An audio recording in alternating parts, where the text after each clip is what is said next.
But let's begin with high security in Pittsburgh, where President Obama is meeting with G20 leaders. NBC's Savannah Guthrie is there. Good morning to you, Savannah. Good morning, Meredith. Pittsburgh is about to become the center of world politics. Later today, world leaders will travel here from New York for the G20 Economic Summit, where the global financial crisis is expected to be issue number one. Pittsburgh readies to receive the world. Thousands of police, some in full riot gear, have taken up strategic positions on almost every block. Greenpeace activists rappelled off the West End Bridge, sending a clear message to the global leaders who will come here today. It's part two of the president's week on the world stage. On Wednesday at the United Nations, he laid out his foreign policy vision, saying America is ready to engage with the world, but won't go it alone. Those who used to chastise America for acting alone in the world cannot now stand by and wait for America to solve the world's problems alone.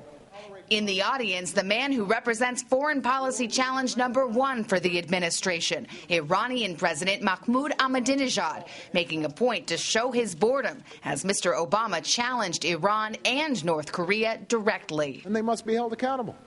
When his turn came, Ahmadinejad didn't directly mention the nuclear issue, but lashed out at what he called unbridled capitalism as the U.S. delegation walked out.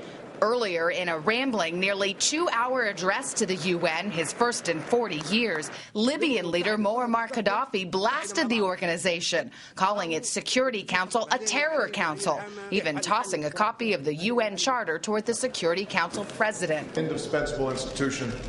Meanwhile, a busy President Obama toasted the UN To the United Nations.